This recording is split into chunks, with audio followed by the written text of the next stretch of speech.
अस्सलामुअलैकुम, welcome to my YouTube channel. उम्मीद है आप तमाम लोग खैरियत से होंगे। आजकल हमारी क्लिनिक में या हॉस्पिटल्स के अंदर इस तरह के मरीज़ बकसरत आ रहे हैं जिनके मैदे के अंदर तेज़ाबियत या जलन की कैफियत है, या वो मैदे में तकलीफ़ की शिकायत करते हैं। अब बच्चे हों, बूढ़े हों, जवान हों, मर्द हो, औरत हो, तमाम के तमाम यकसा इस बीमारी का शिकार हैं। इसकी वजह क्या होती है, क्या सबब है इन तमाम चीज़ों का, आइए समझते हैं आज की वीडियो में।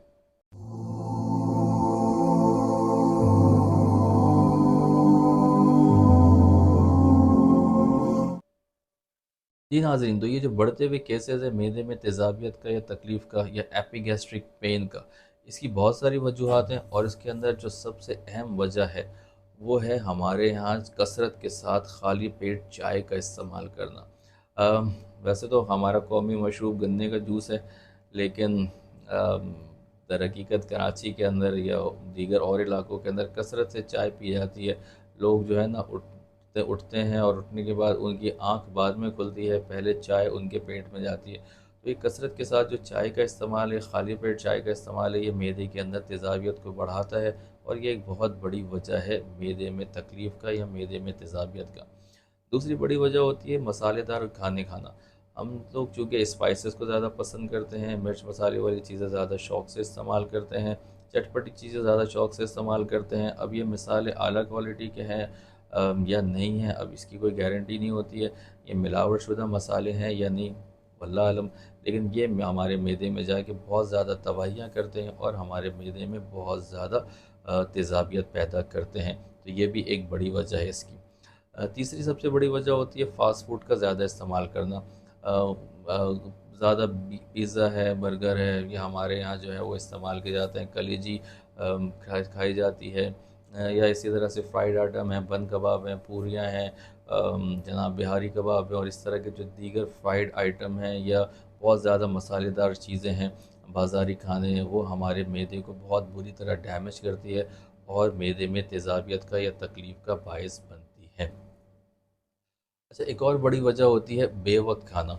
असल में हमारे अजीब ही शेड्यूल बना हुआ है खाने का, कोई तरतीब नहीं है। सोकर उठते हैं जनाब 10-11 बजे, 12 बजे तक हमारा नाश्ता चलता है। दोपहर का खाना हम असर के बाद या मगरिब के बाद खाते हैं, शाम 5 बजे। रात का खाना हम जनाब 12-1 बजे तक इस्तेमाल करते हैं। तो ये जो बेवक्त का खाना है ना, ये हमारे इस रिदम को जो हम अल्लाह ताला ने हमारे मैदे को दिया है, ये बहुत बुरी तरह से मुतासिर करता है, डैमेज करता है, जिसकी वजह से जो मैदे की जो हिफाजती दीवार है, जो प्रोटेक्ट करती है मैदे को तेज़ाब से या तेज़ाबियत से, वो बुरी तरह डैमेज होती है और उसकी वजह से मैदे में तकलीफ़ या तेज़ाबियत की वजह बनती है। अच्छा, एक और सबसे बड़ी वजह कोल्ड ड्रिंक्स का ज़्यादा इस्तेमाल होता है। अगर आप बहुत ज़्यादा beverages, cold drinks, soft drinks वगैरह इस्तेमाल करते हैं, ख़ास तौर पे हमारे नौजवानों के अंदर आजकल जो है ना वो स्टिंग्स पीने का एक अजीब रिवाज कायम हो गया है, कि बहुत ज़्यादा जो है ना वो कोल्ड ड्रिंक्स का इस्तेमाल करते हैं। खाली पेटें खाना वो खाएंगे नहीं और साथ कोल्ड ड्रिंक्स का इस्तेमाल करते रहेंगे। तो ये जो कार्बोनिक एसिड होता है, ये भी बहुत बुरी तरह डैमेज करता है हमारे मैदे को, जो कि बायस बनता है मैदे की तकलीफ़ और तेज़ाबियत का। एक और बड़ी वजह होती है ज़हनी दबाव, स्ट्रेस। स्ट्रेस जितना ज़्यादा होता है, वो उतना ज़्यादा एसिड सिक्रीट करता है हमारे मैदे के अंदर। तनाव या ज़हनी दबाव जितना ज़्यादा होगा, वो उतना ज़्यादा आपके मैदे को नुकसान पहुंचाएगा। एक और सबसे बड़ी वजह होती है वो है नींद की कमी।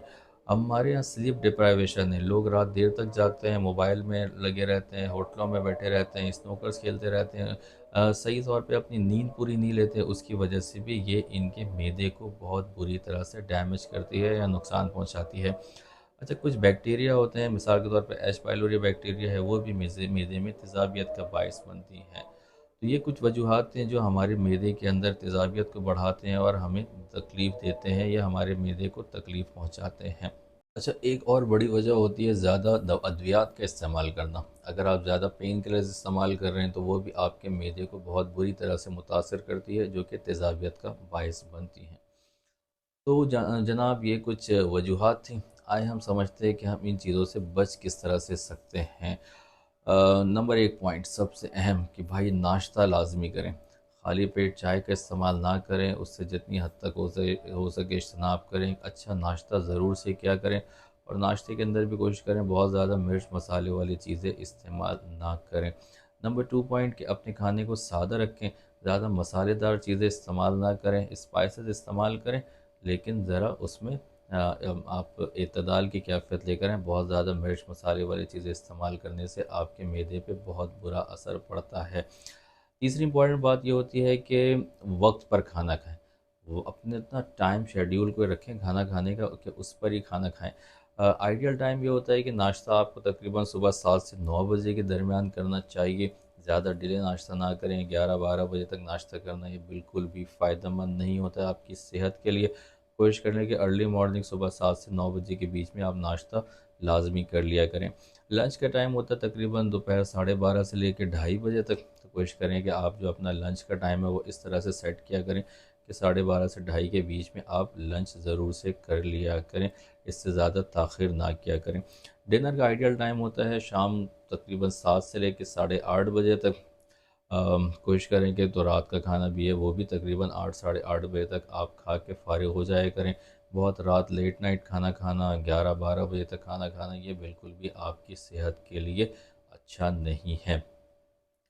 अच्छा, एक और इम्पॉर्टेंट बात होती है कि खाने के फ़ौरन बाद आप सो ना जाया करें। बहुत सारे लोग हैं बस वो रात का खाना खाते हैं और उसके बाद बस बिस्तर पकड़ा और जनाब सो गए। तो कम से कम 2 घंटे का गैप आपको देना चाहिए खाने में और सोने के दरमियान। तो अगर आप डिनर 8 साढ़े 8 बजे कर लेते हैं या मैक्सिमम 9 बजे तक कर लेते हैं और 11 साढ़े 11 बजे तक आप सो जाते हैं, तो ये फिर भी एक मुनासिब शेड्यूल आपके लिए हो सकता है। ठीक है। दूसरी बात ये कि खाने के फ़ौरन बाद बहुत ज़्यादा पानी का इस्तेमाल ना किया करें। पानी पीना सेहत के लिए अच्छा है, मुनासिब है, लेकिन खाने के फ़ौरन बाद पानी पीने से जो निज़ाम हाज़मा है वो बुरी तरह से मुतासर होता है। तो खाने के बाद फ़ौरन बहुत ज़्यादा पानी का इस्तेमाल ना किया करें।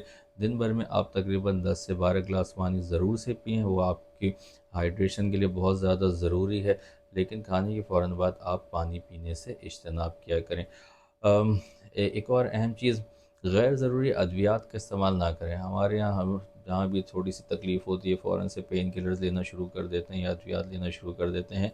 तो वो कोशिश किया करें कि अद्वियात से ज़्यादा बचें, और अगर बहुत ज़्यादा ही ज़रूरत हो तो किसी अच्छे डॉक्टर से मशवरे के बाद ही अद्वियात का इस्तेमाल किया करें। इम्पॉर्टेंट बात यह है कि ज़हनी सुकून रखें। बहुत ज़्यादा खामखा स्ट्रेस लेने की ज़रूरत नहीं होती है आपको। चीज़ों के बारे में बहुत ज़्यादा सोच और फ़िक्र करना ये भी आपके मैदे को बहुत बुरी तरह से मुतासर करता है। और आखिरी बात, अपनी नींद प्रॉपर करें। खामखा गैर ज़रूरी तौर पे इधर-उधर बैठ के अपना वक्त बर्बाद ना करें। खाना खा लिया, थोड़ा सा वॉक करें, चहलकदमी करें और घर पर आकर सो जाएं। गैर ज़रूरी तौर पे होटलों में बैठे रहना, स्नूकर क्लब में बैठे रहना, ये वैसे भी हमारे माशरे में अच्छी बात नहीं समझी जाती है। कोशिश करें ज़्यादा टाइम जो है वो अपने घर वालों को, अपने बीवी बच्चों पर सर्व करें। गैर ज़रूरी तौर पे बाहर बैठकर वक्त बर्बाद ना किया करें। ज़्यादा देर मोबाइल पे लगे रहने से भी आपकी जो नींद है वो डिस्टर्ब होती है।